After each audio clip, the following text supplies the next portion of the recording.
يا رجاء. أعوذ بالله من الشيطان الرجيم.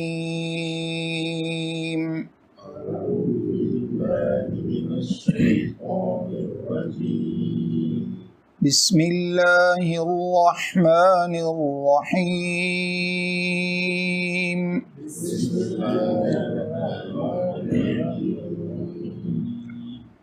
وإذ ابتلى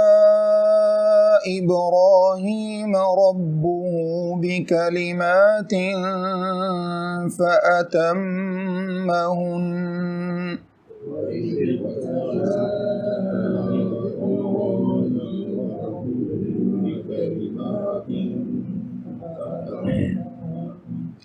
قال إني جاعلك للناس إماما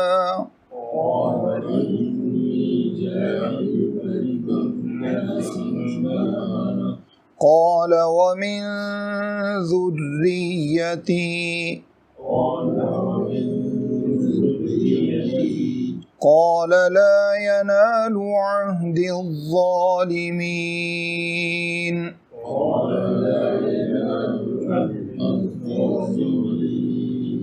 وإذ جعلنا البيت مثابة للناس وأمنا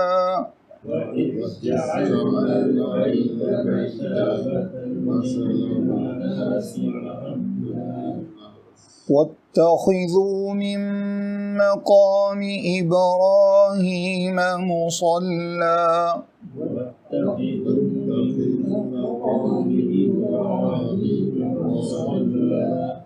وعهدنا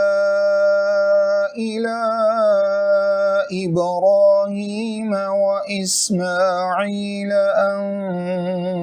طهرا بيتي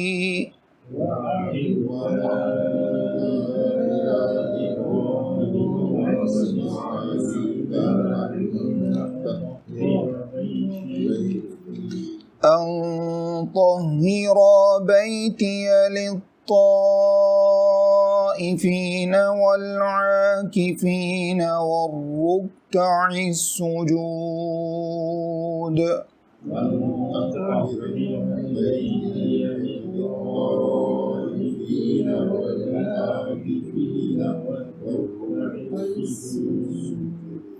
وإذ قال إبراهيم رب اجعل هذا بلدا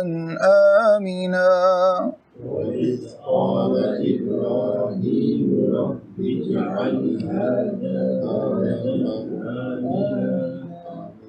وارزق أهله من الثمرات من آمن منهم بالله واليوم الآخر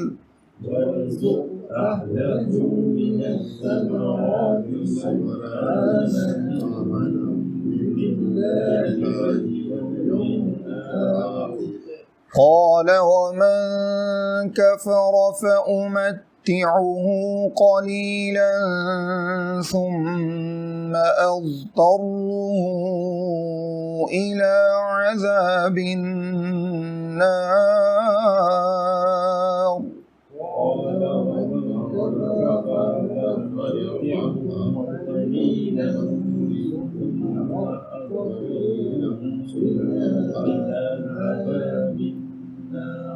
وبئس المصير. صدق الله العظيم. أعوذ بالله من الشيطان الرجيم. بسم الله الرحمن الرحيم. وإذ ابتلى إبراهيم ربه بكلمات فأتمهن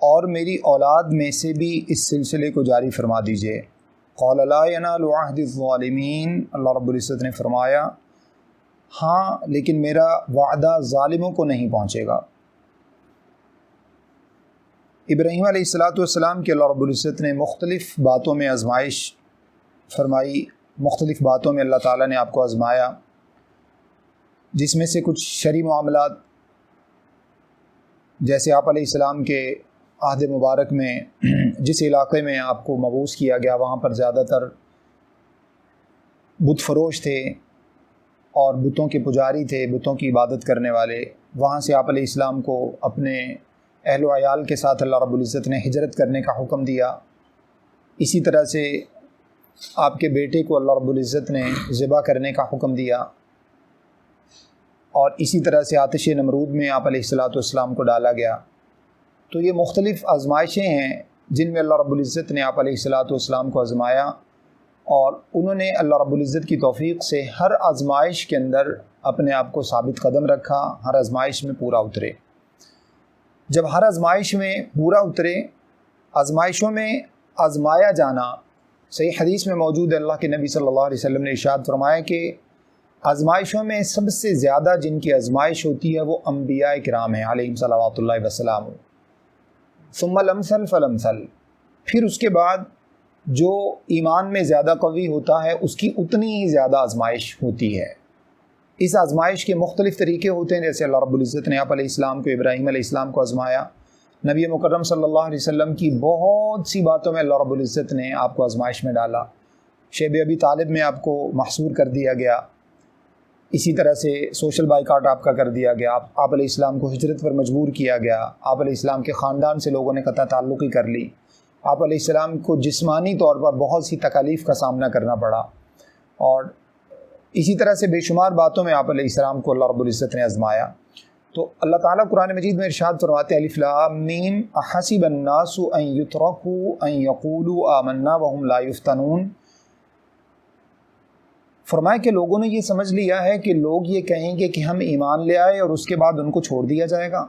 اور ان کو آزمایا نہیں جائے گا، وہم لا یفتنون، ان کو آزمایا نہیں جائے گا۔ ایسا ممکن نہیں ہے۔ اگر آپ ایمان کے ساتھ ہیں تو آپ کی آزمائش ہوگی، اگر کسی کے پاس ایمان نہیں ہے تو اس کی آزمائش نہ ہو تو یہ بات سمجھ میں آتی ہے، لیکن اگر ایمان ہے تو ایمان چونکہ یہ آسان رستہ نہیں ہے، یہ ایک کٹھن رستہ ہے، یہ ایک مشکل اور تکلیف دہ رستہ ہے۔ دنیا کے اندر جیسے کہا جاتا ہے کہ دنیا سجن المؤمن و جنت الکافر، دنیا مومن کے لیے قید خانے کی حیثیت رکھتی ہے اور کافر کے لیے ایک جنت کی سی حیثیت رکھتی ہے۔ تو اس وجہ سے مومن کو دنیا کے اندر مختلف باتوں سے آزمایا جاتا ہے۔ ابراہیم علیہ السلام کو بھی اللہ رب العزت نے آزمایا، اسی طرح سے جتنے بھی ایمان والے لوگ ہیں ان سب کو اللہ تعالیٰ کی طرف سے مختلف باتوں میں آزمایا جاتا ہے، اور ان آزمائشوں میں ثابت قدم رہنا ہی اصل ایمان کی علامت ہے اور اصل ایمان کا تقاضا ہے۔ تو اس وجہ سے انسان کو ہمیشہ ثابت قدم رہنے کی دعا کرنی چاہیے، اور اس کے لیے ضروری ہے کہ انسان اپنے رابطے کو اللہ اور اس کے رسول صلی اللہ علیہ وسلم کی شریعت کے ساتھ جوڑے رکھے، تاکہ انسان ان آزمائشوں میں پورا اتر سکے اور اپنے ایمان کو بچا سکے۔ تو اللہ رب العزت نے جب آزمائشوں میں ابراہیم علیہ السلام کو مختلف قسم کی آزمائشوں میں ڈالا اور آپ علیہ السلام نے ان آزمائشوں کو پورا کیا،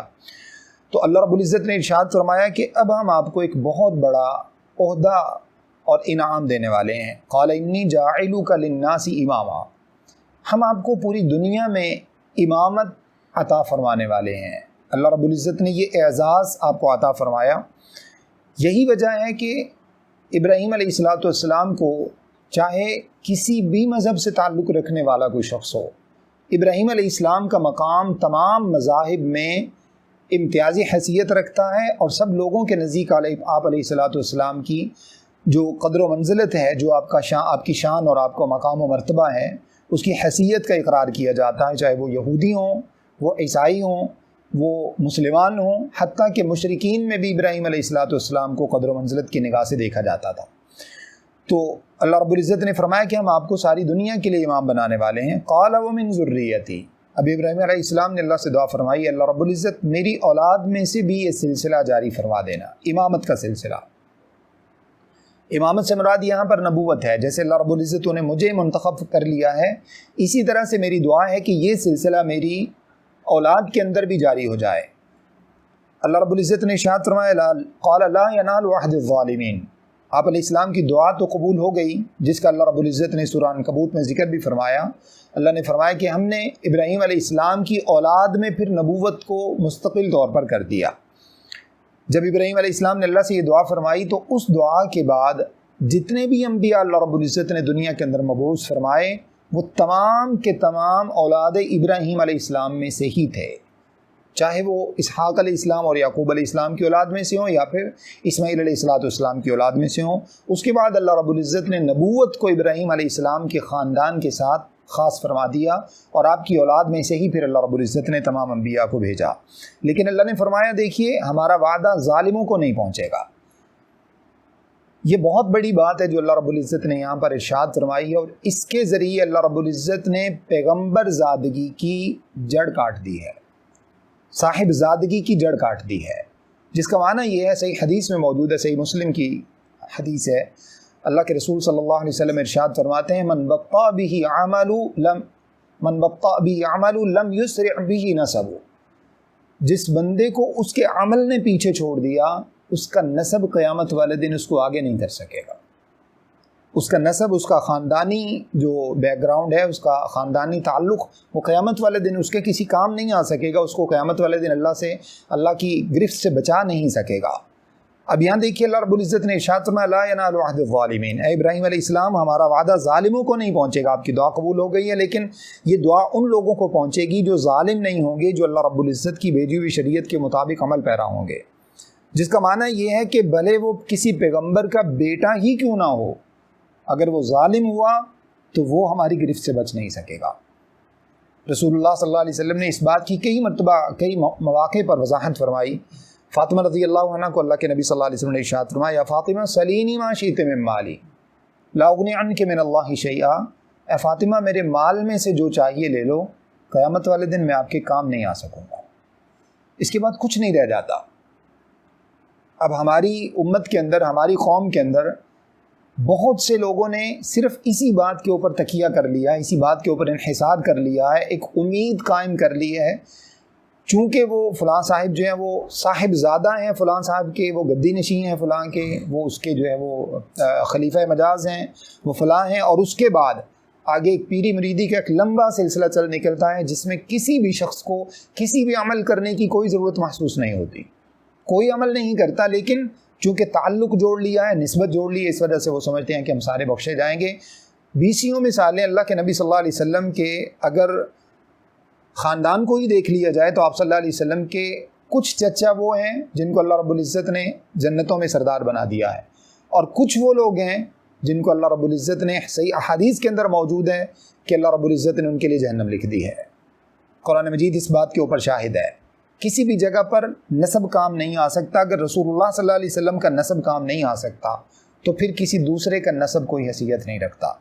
پھر کسی دوسرے کا کوئی تعلق ہو، کوئی نسبت ہو، چاہے وہ نسبت جو ہے وہ کسی کے خون کے رشتے کی ہو، یا وہ نسبتیں جو روحانی طور پر لوگوں نے قائم کر رکھی ہیں بغیر کسی عمل کے۔ جب صحیح حدیث میں اللہ رب العزت نے، اللہ کے نبی صلی اللہ علیہ وسلم نے ارشاد فرما دیا کہ جس کو عمل نے پیچھے چھوڑ دیا اس کا نسب اس کو آگے نہیں کر سکتا، اور اللہ نے فرمایا لا ینال عہد الظالمین، اے ابراہیم علیہ السلام آپ کی دعا تو قبول ہو گئی، آپ کی اولاد میں اللہ نے نبوت کا سلسلہ تو جاری کر دیا، لیکن جو ظالم ہوگا وہ نہیں بچ سکے گا، وہ کسی نبی کی اولاد بھی کیوں نہ ہو۔ نوح علیہ السلام کی مثال آپ کے سامنے ہے، قرآن مجید کے اندر اللہ نے بیان فرمائی ہے۔ ابراہیم علیہ السلام کے والد کی مثال قرآن مجید میں 7ویں پارے میں ہم جا کر پڑھیں گے، اللہ نے اس کے بارے میں واضح طور پر ارشاد فرما دیا ہے۔ نوح علیہ السلام نے کہا کہ اللہ رب العزت یہ میرے اہل میں سے ہے، اللہ رب العزت نے ارشاد فرمایا انہ لیس من اہلک انہ عمل غیر صالح، اے نوح علیہ السلام اب یہ بات مت سمجھیے گا، مت کہیے گا کہ یہ آپ کے گھر والوں میں سے ہے، یہ آپ کے اہل میں سے نہیں ہے، حالانکہ آپ کا سگا بیٹا ہے۔ فرمایا کیوں؟ انہ عمل غیر صالح، کیونکہ اس کے عمل جو ہیں وہ نیک نہیں ہیں، اس کے عمل آپ کی شریعت کے مطابق نہیں ہیں۔ تو نوح علیہ السلام نے اللہ رب العزت سے فوراً معذرت طلب کی، معافی طلب کی، معافی کے خواستگار ہوئے اللہ رب العزت سے عرض کیا کہ اللہ رب العزت میں آپ کی پناہ میں آتا ہوں کہ میں کہیں نادانوں میں سے میں نہ ہو جاؤں۔ تو اس وجہ سے جب نوح علیہ السلام کا بیٹا نسب کی وجہ سے قیامت والا دن نہیں بچ سکتا، دنیا کے اندر طوفان نوح سے وہ نہیں بچ سکا، غرق ہونے سے نہیں بچ سکا، تو پھر باقی لوگ کوئی معنی نہیں رکھتے۔ تو اللہ رب العزت نے فرما دیا چاہے وہ کسی کا بھی بیٹا ہو، وہ کسی کا باپ ہو، وہ کسی کا بھائی، کسی کا رشتہ دار، اگر شریعت پر عمل پہلا نہیں ہے، ہمارا فرما بردار نہیں ہے، تو قیامت والے دن اس کو اللہ کی گرفت سے کوئی نہیں بچا سکے گا۔ آیت نمبر 125 اللہ رب العزت نے فرمایا وَإِذْ جَعَلْنَا الْبَيْتَ مَثَابَةً لِلنَّاسِ وَأَمْنًا، اور ہم نے بیت اللہ کو،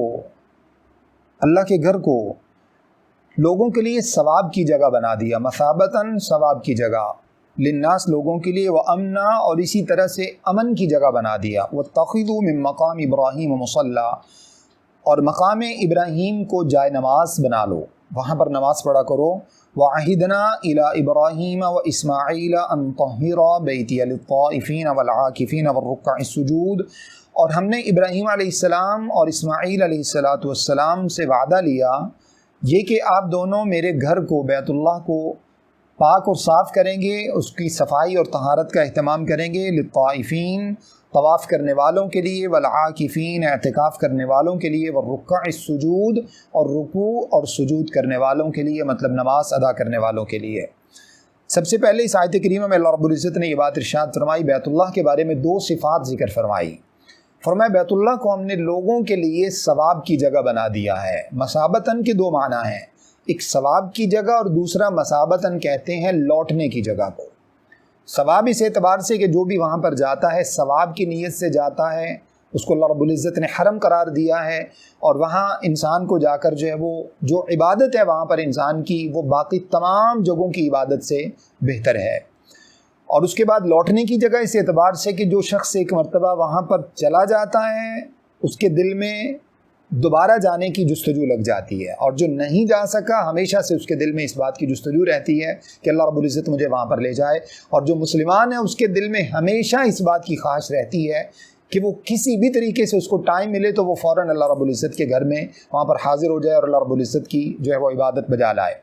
تو اس اعتبار سے اللہ نے فرمایا کہ اس گھر کو ہم نے یہ مقام اور خاصیت عطا فرما دی ہے۔ اب جو وہاں سے ہو کر آ جاتا ہے وہ جسمانی طور پر تو واپس آ جاتا ہے، اپنا دل وہیں چھوڑاتا ہے، یعنی دل اس کا وہیں پر لگ جاتا ہے، وہ پھر بار بار وہاں پر جانا چاہتا ہے۔ یہ لذت اللہ رب العزت نے دوسرے گھروں کے اندر نہیں رکھی، یہ مومن کی علامت ہے۔ اگر عام مسجد کی بات کی جائے، یہاں پر تو خاص طور پر بیت اللہ کی بات ہے، رسول اللہ صلی اللہ علیہ وسلم نے ارشاد فرمایا قیامت والے دن جن لوگوں کو اللہ کے عرش کا خصوصی سایہ نصیب ہوگا جبکہ کوئی سایہ نہیں ہوگا، فرمایا ان میں سے ایک وہ شخص ہے کہ جو رجل قلبہ معلق بالمساجد، ایسا شخص جس کا دل مسجد کے ساتھ اٹک جاتا ہے۔ ایک نماز پڑھی، اب وہ انتظار میں ہے، یا تو وضو کر کے رکھا ہوا ہے، یا پھر اگر اس کا وضو ٹوٹ گیا تو اس کے بعد اس کو فکر ہے کہ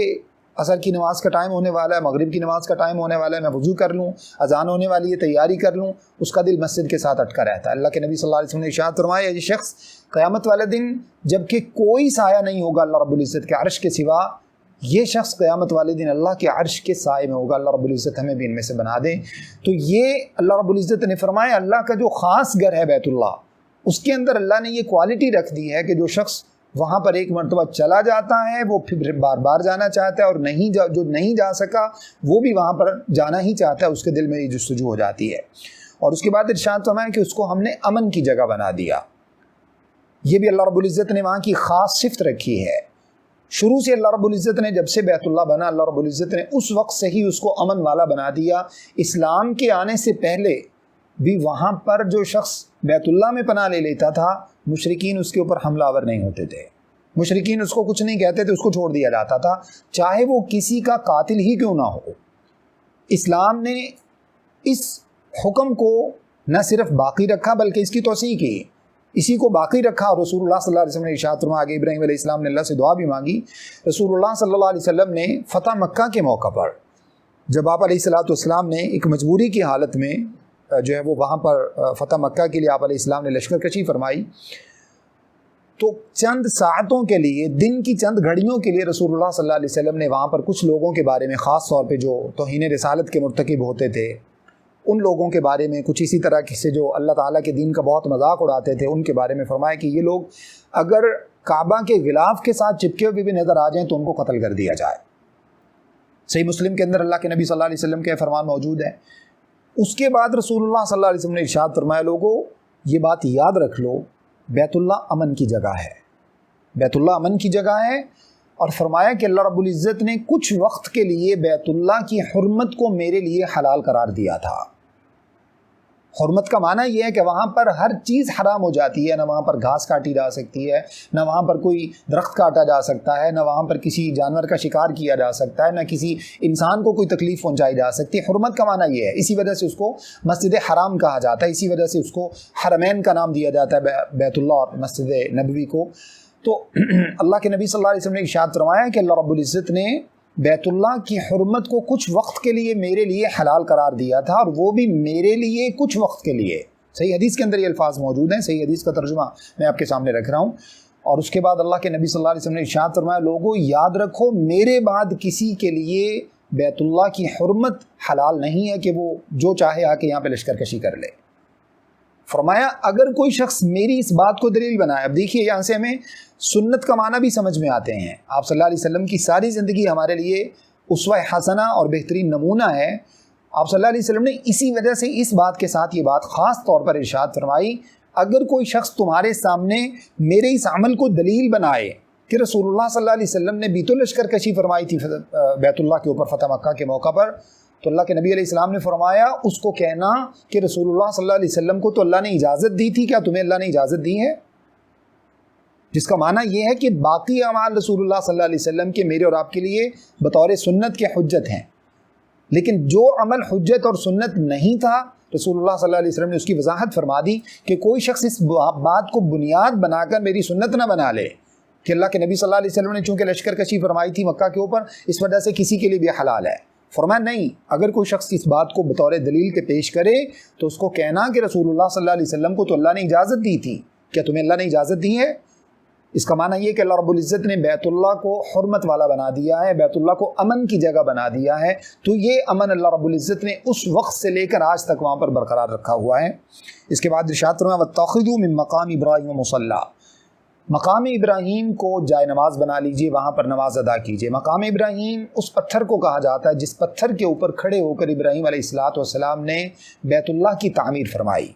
بیت اللہ کی جب بنیادوں کو قائم کیا تو جس کے اوپر کھڑے ہو کر آپ علیہ السلام اس کی تعمیر فرماتے رہے، اس مقام کو مقام ابراہیم کہا جاتا ہے، جو حتیم کی طرف اس کے سامنے کی طرف جو ہے وہ نسب ہے۔ اور ہر شخص کو اللہ رب العزت نے جیسے قرآن مجید میں حکم دیا وَاتَّخِذُوا مِن مَّقَامِ إِبْرَاهِيمَ مُصَلًّى، مقام ابراہیم کو جائے نماز بنا لو، یعنی وہاں پر نماز پڑھا کرو۔ تو ہر شخص کے اوپر لازم قرار دے دیا گیا ہے کہ جب طواف مکمل ہو جائے تو وہ مقام ابراہیم کو بیچ میں لے کر سامنے بیت اللہ کو رکھ کر وہاں پر 2 رکعت نماز ادا کرے۔ یہ اللہ رب العزت کی طرف سے ابراہیم علیہ السلام کو جو اللہ نے آزمائشوں میں آزمایا اور آپ علیہ السلام نے ان آزمائشوں کو پورا کیا، تو اللہ رب العزت نے جو اعزاز آپ علیہ السلام کو عطا فرمائے انہی میں سے یہ ہے کہ آپ علیہ السلام کی اس یادگار کو اللہ رب العزت نے باقی رکھا۔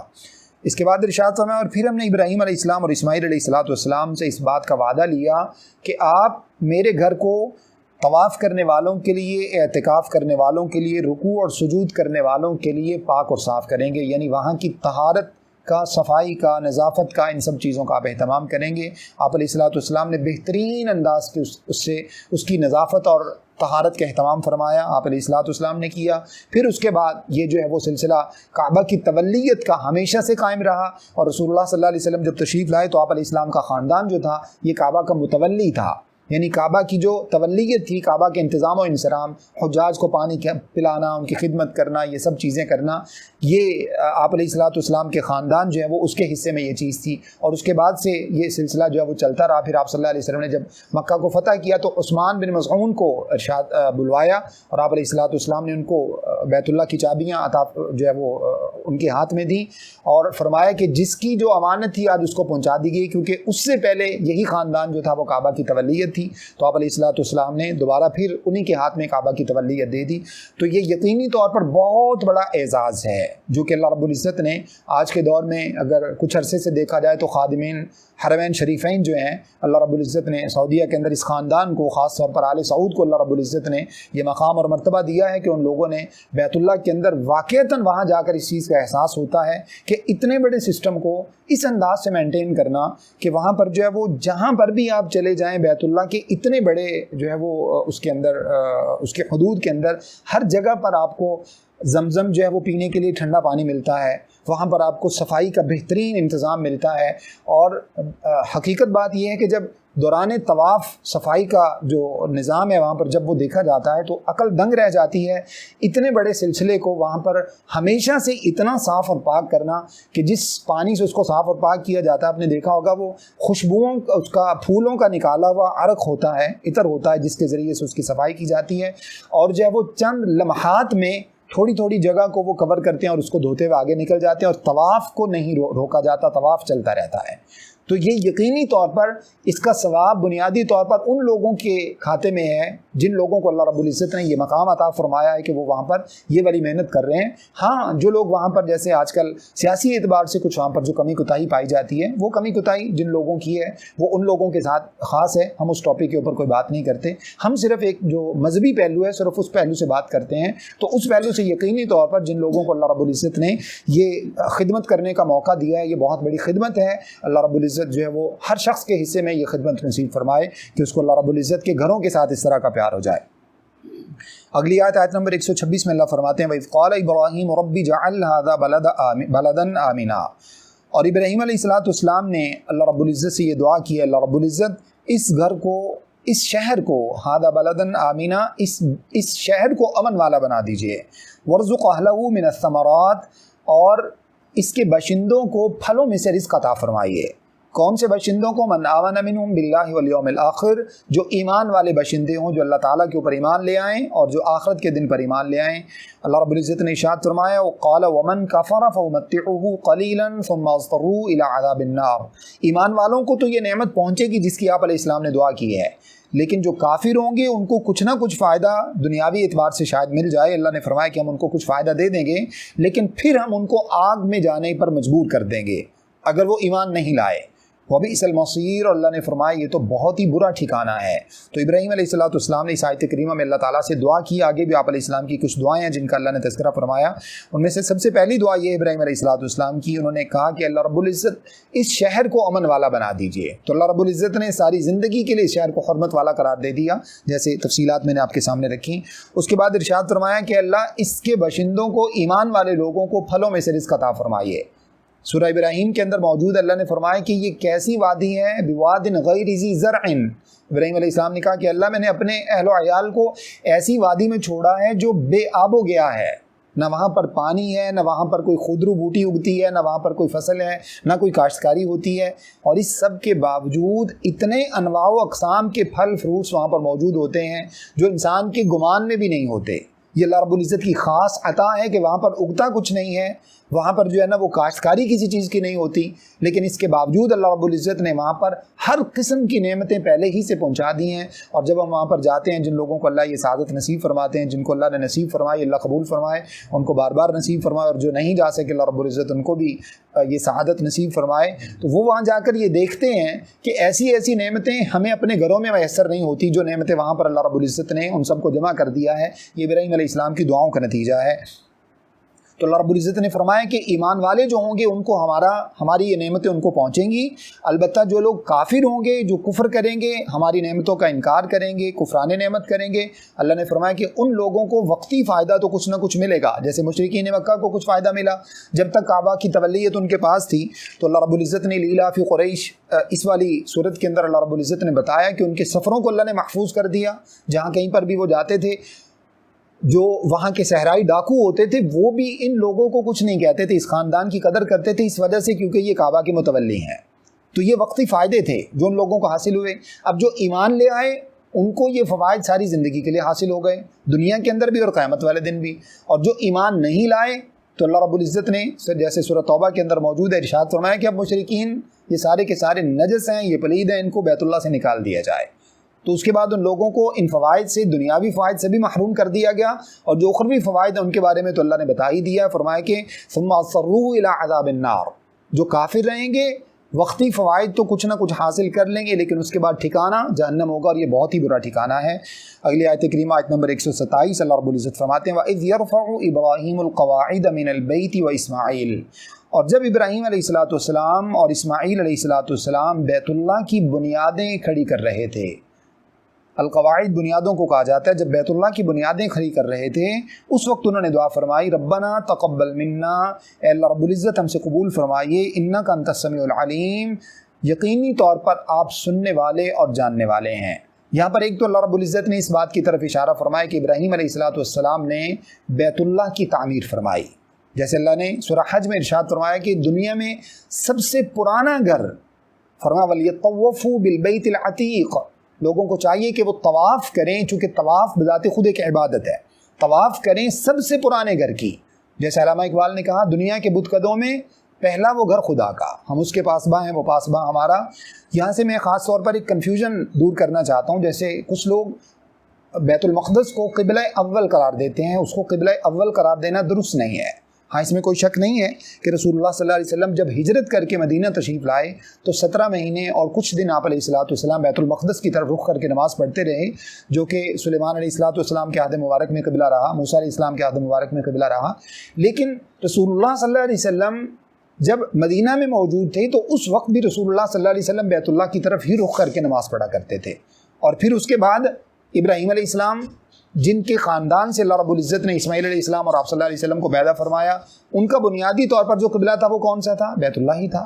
تو اس وجہ سے آپ علیہ السلام جب مدینہ تشریف لائے تو اب آگے جا کر ہم اگلے ہی جو ہے وہ 2-3 سبقوں میں پڑھیں گے سورہ اس کے اندر جو ہے وہ دوسرے پارے کی ابتدا میں، جس میں اللہ نے فرمایا قد نری تقلب وجهک فی السماء، اے اللہ کے نبی صلی اللہ علیہ وسلم آپ کا بار بار چہرے کا آسمان کی طرف اٹھنا یہ ہمیں معلوم ہے، ہم جانتے ہیں کہ آپ علیہ السلام بار بار اس وجہ سے اپنا چہرہ آسمانوں کی طرف کرتے ہیں کہ کب اللہ کی طرف سے پھر سے بیت اللہ کو قبلہ بنانے کا حکم آتا ہے،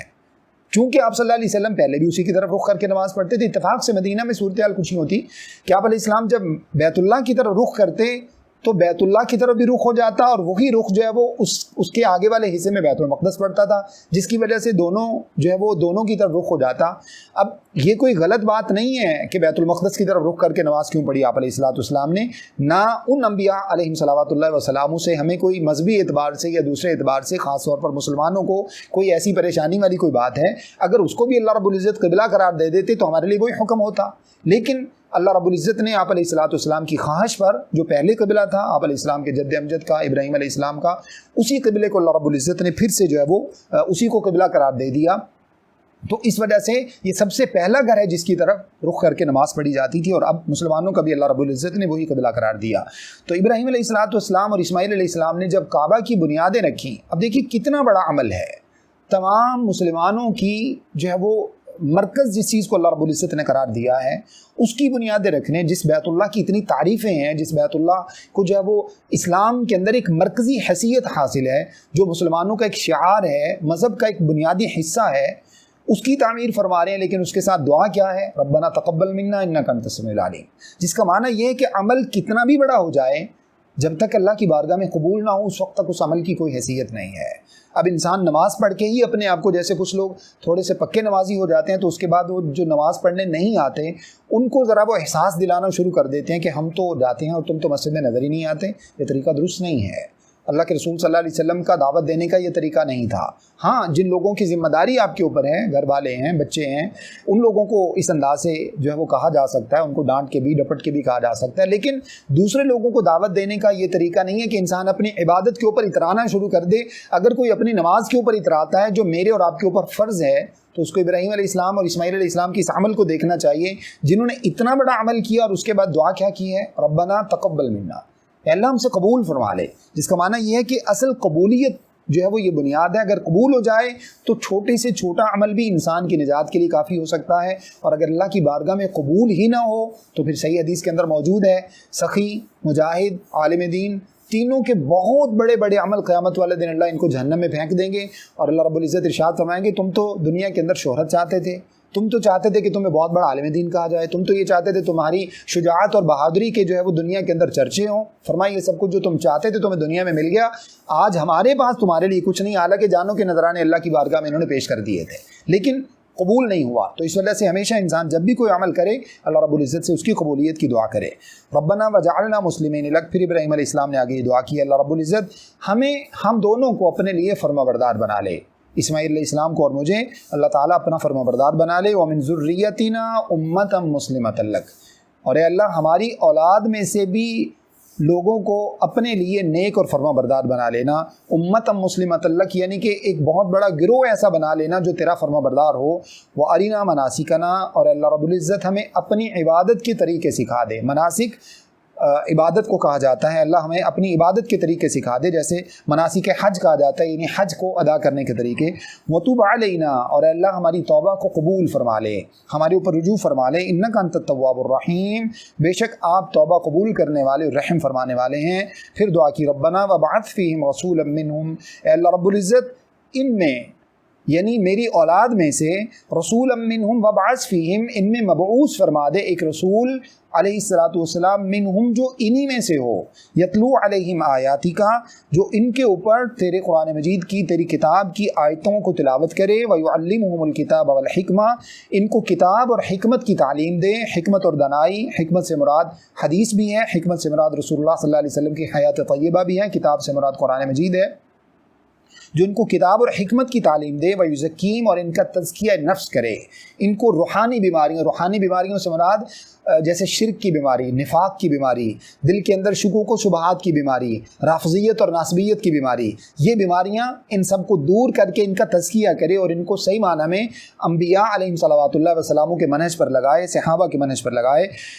وَيُزَكِّيهِمْ إِنَّكَ أَنْتَ الْعَزِيزُ الْحَكِيمُ. اے اللہ رب العزت آپ یقیناً غالب اور حکمت والے ہیں. اس آیت کریمہ میں ابراہیم علیہ السلام نے بطور خاص, پیچھے جو دعائیں فرمائی تھی وہ عمومی دعائیں تھیں اپنی اولاد کے لیے, اور یہاں پر ابراہیم علیہ السلام نے بطور خاص رسول اللہ صلی اللہ علیہ وسلم کی بعثت کے لیے دعا کی ہے.